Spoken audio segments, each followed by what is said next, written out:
Hello, हाय, नमस्कार। मैं हूँ सौरभ चंद केसरी और अपने यूट्यूब चैनल में आपका स्वागत करता हूँ। वैदिक काल का यह दूसरा सीरीज है, दूसरा वीडियो है। हम लोग UP TGT, LT grade, GIC की प्रीवियस ईयर का हम लोग हिस्ट्री सीरीज चला रहे हैं। इससे पहले आप लोगों ने देखा पाषाण काल का हम लोग सीरीज कंप्लीट कर लिए, इंडस वैली सिविलाइजेशन का। वैदिक काल चल रहा है। वैदिक काल का दूसरा प्रश्न है, बिना देर गवाए हम लोग पहला ही प्रश्न करते हैं। पहला प्रश्न कह रहा है कि वैदिक कालीन देवताओं की संख्या थी 13, 23, 33 और 53। तो याद रखिएगा मेरे भाई, कितनी संख्या थी? 33। हालांकि मुझे 33 के नाम याद नहीं है, लेकिन मैं बता दूं कि वैदिक कालीन में देवताओं की 3 श्रेणियां बनाई गई थी, 3 ग्रुप बनाए गए थे। और उसका उल्लेख जो है आपको मिल जाएगा निरुक्त में, जिसमें यास्क ऋषि ने उसका वर्णन किया है। यास्क ऋषि ने निरुक्त में, निरुक्त क्या है तो आप कहेंगे सर ये तो वेदांग है, 6 वेदांगों में एक निरुक्त है। इसमें यास्क ने देवताओं को 3 श्रेणी में बांटा। पहला कहा कि आकाश के देवता, ठीक है ना, आकाश के देवता। दूसरा उन्होंने कहा अंतरिक्ष के देवता। देखिए कितना ऐसा लग रहा है कि यह अंतरिक्ष आकाश तो एक ही होना चाहिए, लेकिन ऐसा नहीं है, अंतरिक्ष के देवता। और तीसरा पृथ्वी के देवता। ये आपसे पूछ सकता है कि वैदिक काल में देवताओं की कितनी श्रेणियां थी, तो 3 श्रेणियां थी। आकाश में जैसे मैं एग्जांपल दे देता हूँ, सूर्य देवता क्या है? आकाश के देवता है। वरुण क्या है? आकाश के देवता है। मित्र क्या है? आकाश के देवता हैं। ठीक है ना। अब देखिए सूर्य देवता से संबंधित कौन कौन है? सविता आ जाए, सावित्री आ जाए, तो ये सब क्या है मैं बता दूं कि सविता, सावित्री, विष्णु, उरुक्रम, ये सब के सब किसमें आते हैं? सूर्य के देवता में। अच्छा, अंतरिक्ष के देवता में क्या आ जाएंगे? सबसे महत्वपूर्ण देवता का नाम बता दूं, इंद्र देवता और वायु देवता, ये अंतरिक्ष के देवता हैं। ठीक है। और पृथ्वी पर अग्नि देवता है। पृथ्वी के देवता में अग्नि के देवता हो गए अग्नि देवता, और पृथ्वी खुद हो गई, बृहस्पति हो गए, ये सब किसके देवता हैं? तो आप कहेंगे पृथ्वी के। तो उम्मीद करता हूँ पहला प्रश्न आपको समझ में आया होगा। देवताओं की संख्या 33 थी, श्रेणियां 3 थी। इन 3 श्रेणियों में किसने बांटा था? ऋषि यास्क ने अपने निरुक्त वेदांग में। नेक्स्ट प्रश्न की ओर बढ़ते हैं। नेक्स्ट प्रश्न है हमारा, कह रहा है कि इनमें से कौन से वैदिक सूर्य देवता नहीं है? देखिए अभी हमने एक्सप्लेन किया, और ये प्रश्न आया हुआ है जीआईसी सहायक अध्यापक, वही एलटी ग्रेड 2018 में ये प्रश्न पूछा है मेरे भाई। तो अभी हमने बताया सावित्री जो है वो सूर्य के देवता हैं, सविता सूर्य देवता ही हैं, सूर्य देवता से ही संबंधित है। और विष्णु उरुक्रम हमने कहा सूर्य देवता से संबंधित है, लेकिन ये विश्वकर्मा जो है यह सूर्य देवता से संबंधित नहीं है। ये विश्वकर्मा अभी पूजा हुआ है ना, ये जो कारपेंटर लोग होते हैं, बढ़ई लोग, वो इसको बहुत धूमधाम से मनाते हैं। विश्वकर्मा देवता को क्या कहते हैं? शिल्पियों का मुखिया कहते हैं। क्या कहते हैं? शिल्पियों का मुखिया। एक याद रखिएगा, मतलब ये निर्माण के देवता हैं या सृजन के देवता हैं। ठीक है ना, शिल्पियों का मुखिया नाम से इनको जानते हैं।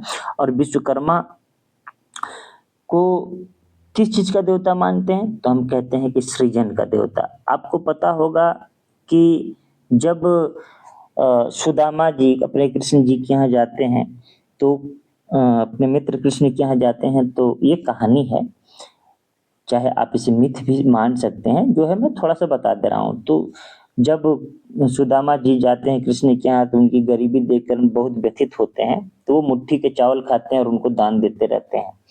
तो जब विश्वकर्मा जी का आह्वान करते हैं कृष्ण जी ये सुदामा जी का घर बनाने के लिए, तो सुदामा जी की जो पत्नी होती है वो कहती है मैं कैसे सुखी रह सकते हैं जब मेरे गांव वाले गरीबी में जिएंगे। तो पूरे गांव का उन्होंने विश्वकर्मा जी ने निर्माण किया। और आपको पता होगा कृष्ण जी के ही आह्वान पर महाभारत काल में अर्जुन के लिए भी महलों का निर्माण उन्होंने किया था, सृजन किया था। ठीक है, तो सृजन के देवता हैं। इतना बताने का बस मेरा उद्देश्य था कि आपको थोड़ा दिमाग में आ जाए।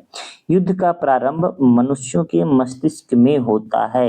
इसे मैंने कैसे याद किया है, मैं वैसे ही आपको याद कराऊंगा। ये देखिए कुछ होते हैं जो आपको फैक्ट याद करने होते हैं। तो कह रहा है, युद्ध का प्रारंभ मनुष्यों के मस्तिष्क में होता है। किस ग्रंथ में उल्लिखित है?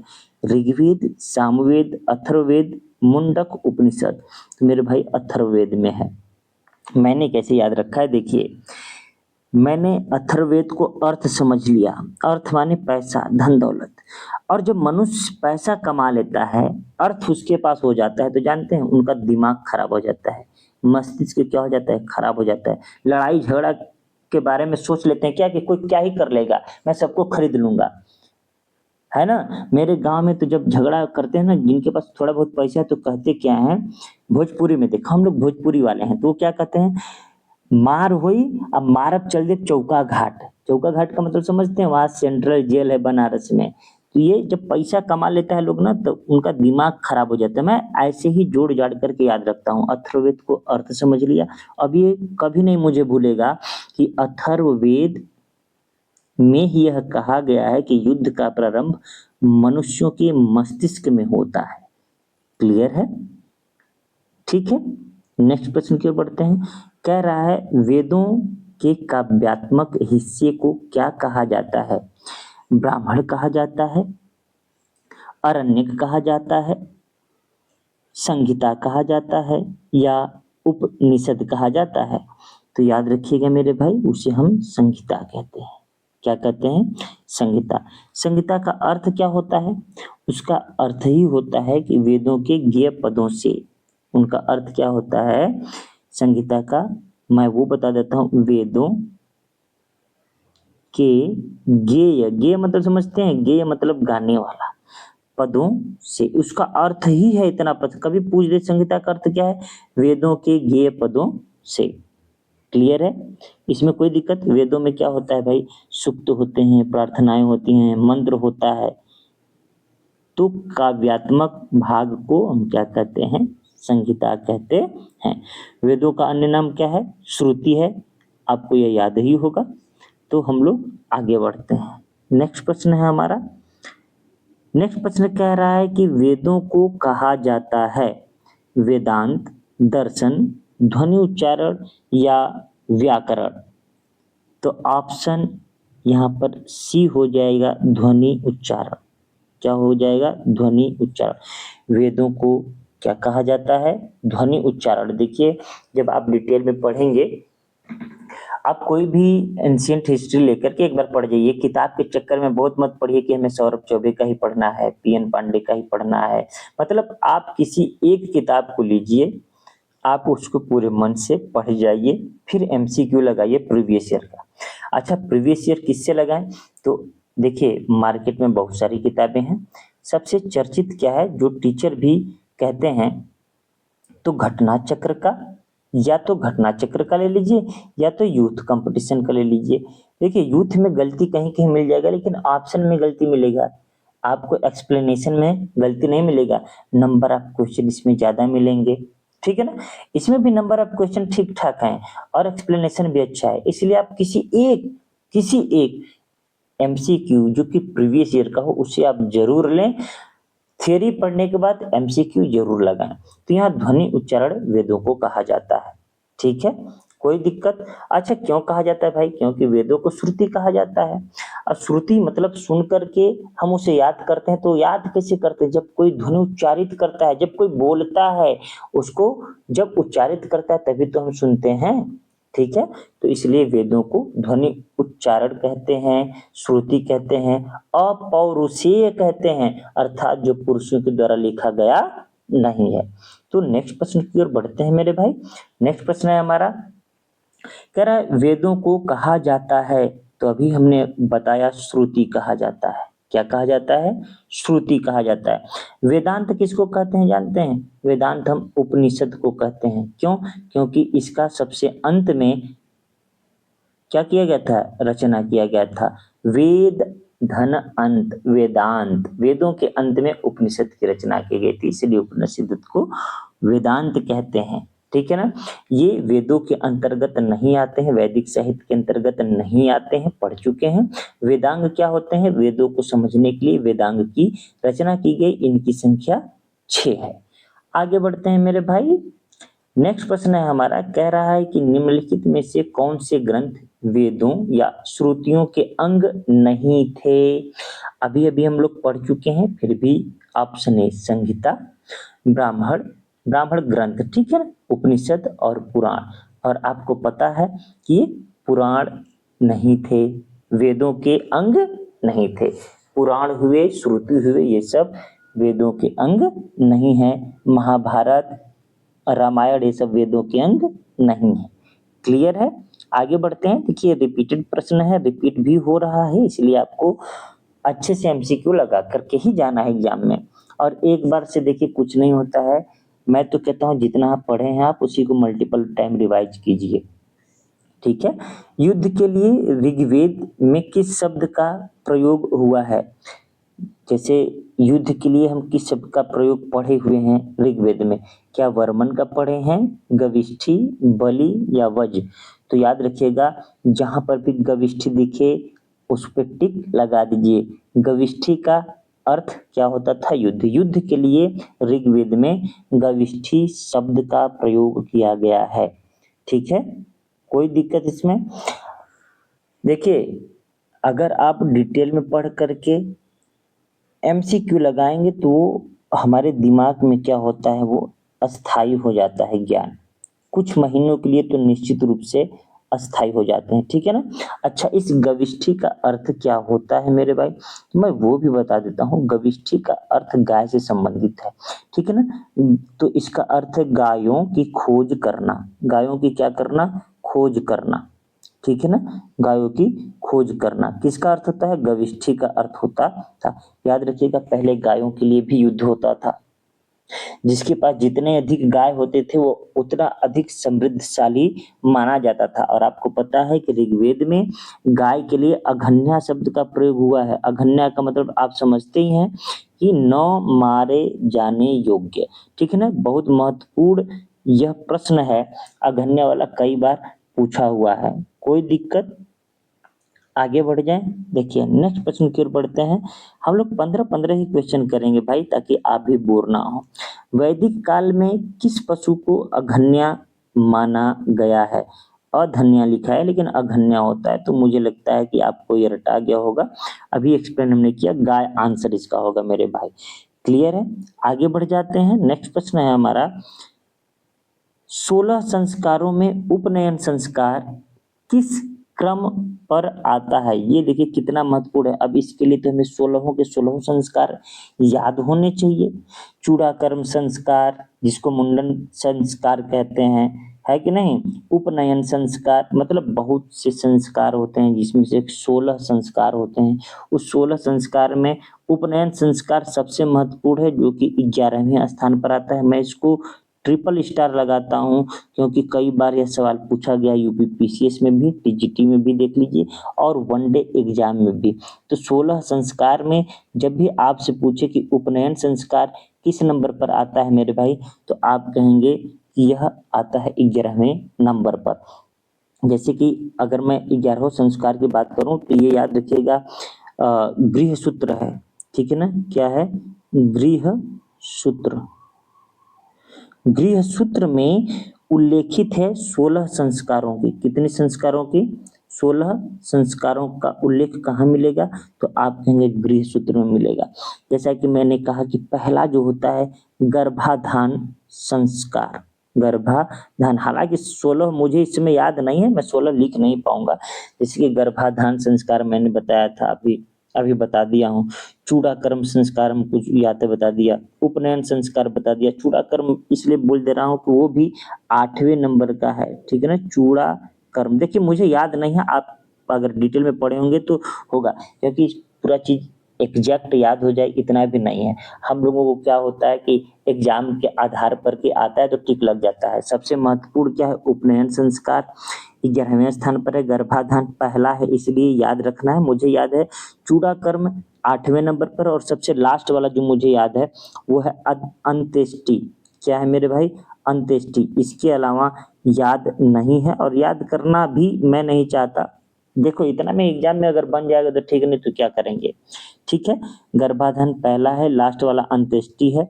16वां संस्कार में 11वां महत्वपूर्ण है उपनयन संस्कार, क्योंकि इस समय क्या होता था वैदिक काल में, ब्राह्मण 8 वर्ष की अवस्था में, ठीक है ना, उपनयन संस्कार होता था, अर्थात वो पढ़ने योग्य हो जाता था, अध्ययन के योग्य हो जाता था, और यह अध्ययन करने का अधिकार वैदिक काल में ब्राह्मण को था, क्षत्रिय को था, वैश्य को था। सबसे कम उम्र में ब्राह्मण, फिर उसके बाद में क्षत्रिय, उसके बाद में वैश्य, और बेचारे शूद्र को तो पढ़ने का, अध्ययन करने का अधिकार ही नहीं हुआ था।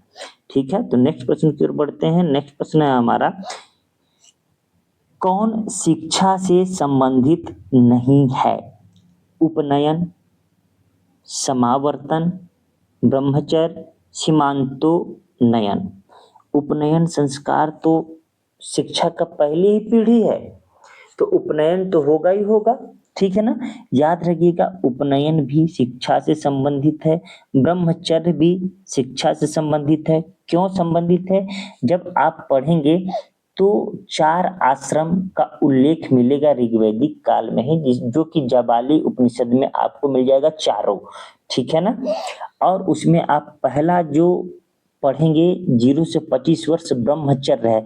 इस ब्रह्मचर्य आश्रम में क्या होता था? अध्ययन का कार्य चलता था, तो अध्ययन अर्थात शिक्षा का कार्य चलता था।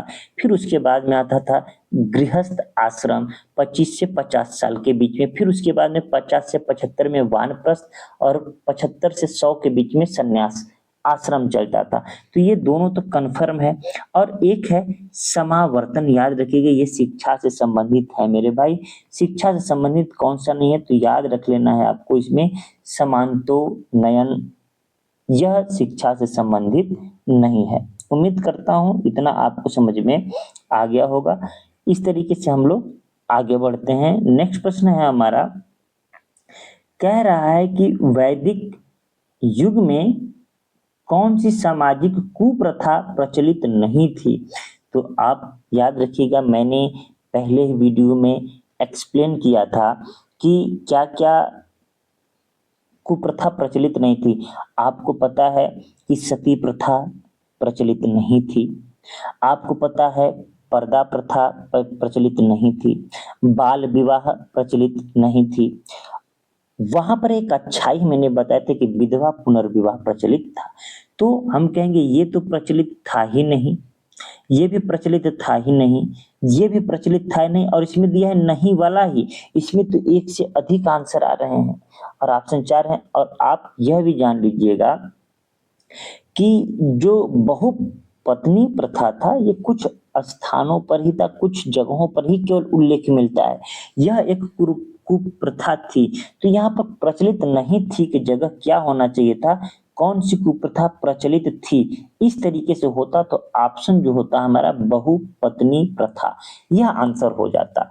तो आप इसको जो भी समझिए, मैंने एक्सप्लेन कर दिया है। यहाँ पर और कौन सी प्रथा प्रचलित थी? ये क्या प्रचलित थी मैं वो बता देता हूँ। यहाँ पर विधवा पुनर्विवाह था, प्रचलित था। विधवा पुनर्विवाह, पुनर्विवाह प्रचलित था। बहुपत्नी प्रथा कहीं कहीं पर प्रचलित था, कहीं जगहों पर, कुछ जगहों पर ही उल्लेख मिलता है, लेकिन बहुतायत मात्रा में प्रथा प्रचलित नहीं थी। तो ये याद रखना, बाल विवाह नहीं था, पर्दा प्रथा नहीं था, सती प्रथा नहीं था। क्लियर है? बाद में आ गया। नेक्स्ट प्रश्न की ओर बढ़ते हैं और हम लोग धीरे धीरे अपने अंतिम प्रश्नों की ओर बढ़ रहे हैं। कह रहा है ऋग्वैदिक काल में निम्नलिखित में से कौन सी प्रथा प्रचलित नहीं थी? देखिए रिपीटेड प्रश्न हो रहे हैं कि नहीं, इससे हमें यह पता चलता है कि हमें क्या पढ़ना है। दहेज प्रथा, विधवा विवाह, वधु मूल्य और बाल विवाह, कौन सा प्रचलित नहीं था? तो हमने अभी अभी एक्सप्लेन किया, बाल विवाह प्रचलित नहीं था, सती प्रथा प्रचलित नहीं था, पर्दा प्रथा प्रचलित नहीं था। तो यहाँ पर हमारा क्या हो जाएगा? बाल विवाह प्रचलित नहीं था। ठीक है ना। दहेज प्रचलित था, वो उसे उपहार के रूप में मानते थे। विधवा विवाह प्रचलित था, जैसा कि हमने अभी अभी कहा ही है। और आप एक चीज याद रखिए, जब कन्या की विदाई होती थी उस समय जो उपहार देते थे, क्या उपहार, कब, कन्या की विदाई के समय में जो उपहार देते थे, याद रहे इसके लिए वहतु शब्द का प्रयोग हुआ है। इंपॉर्टेंट चीज मैं बता रहा हूँ, कौन से शब्द का प्रयोग हुआ है, वहतु। क्लियर है, कौन सा प्रयोग, वहतु शब्द का प्रयोग हुआ है, ठीक है ना। उस समय विधवा पुनर्विवाह और नियोग प्रथा, नियोग प्रथा समझते हैं। मैं ये बता दूं कि विधवा हो जाने के बाद वह स्त्री अपने पति के छोटे भाई से शादी कर लेती थी तो उसे नियोग प्रथा कहते थे। अर्थात वही विधवा पुनर्विवाह में ही नियोग प्रथा भी होता था, जो कि भाभी अपने देवर से शादी कर लेती थी अपने पति के मरने के बाद, उसे नियोग प्रथा कहते हैं। इसके अलावा अगर हम अदर से कर रहे हैं तो कोई दिक्कत नहीं है, वो तो विधवा पुनर्विवाह है ही, लेकिन विधवा पुनर्विवाह के अंतर्गत ही नियोग प्रथा आती है। तो उम्मीद करता हूँ ये समझ में आया होगा। और आज का अंतिम प्रश्न हम लोग करते हैं। प्रश्न है, निम्नलिखित में से इंद्र को ऋग्वेद में किस नाम से पुकारा गया है। कितना महत्वपूर्ण प्रश्न है, इंद्र के लिए बहुत बार जो है कि प्रयोग किया गया, 200 शब्दों का प्रयोग, 200 बार या 250 बार, 250 बार ऋग्वेद में इसका उल्लेख मिलता है। अच्छा, वीरेंद्र, पशुपति, पुरंदर और मारुत, आपको याद होगा इसका सही जवाब है पुरंदर। पुरंदर का अर्थ क्या होता है, किला तोड़ने वाला, ठीक है ना। इंद्र वर्षा के देवता हैं, किसके देवता हैं भाई, वर्षा के देवता। किसके देवता हैं, युद्ध के देवता हैं। किसके देवता है भाई, युद्ध के देवता हैं। तो आप जितना हो सके प्रयास करिए, डिटेल में पढ़िए और एमसीक्यू रहेगा, देखिए आपको पढ़ने का मजा कितना आता है, और वो जो है ना माइंड में आपको याद हो जाएगा, रटा जाएगा। तो इंद्र का प्रयोग ऋग्वेद में कितनी बार है, 250 बार, सर्वाधिक बार है। अच्छा, इसके बाद किसका प्रयोग मिलता है, तो आप कहेंगे अग्नि का, 200 बार। कितनी बार मेरे भाई, 200 बार। ऋग्वेद में इंद्र को क्या कहा गया, वर्षा के देवता, युद्ध के देवता, आंधी तूफान के देवता, क्योंकि वर्षा से पहले आपको देखते हैं आंधी तूफान ही आता है, ठीक है। तो इस तरीके से आज हम लोग सीरीज का दूसरा सीरीज किए हैं और 30 प्रश्न कर लिए हैं।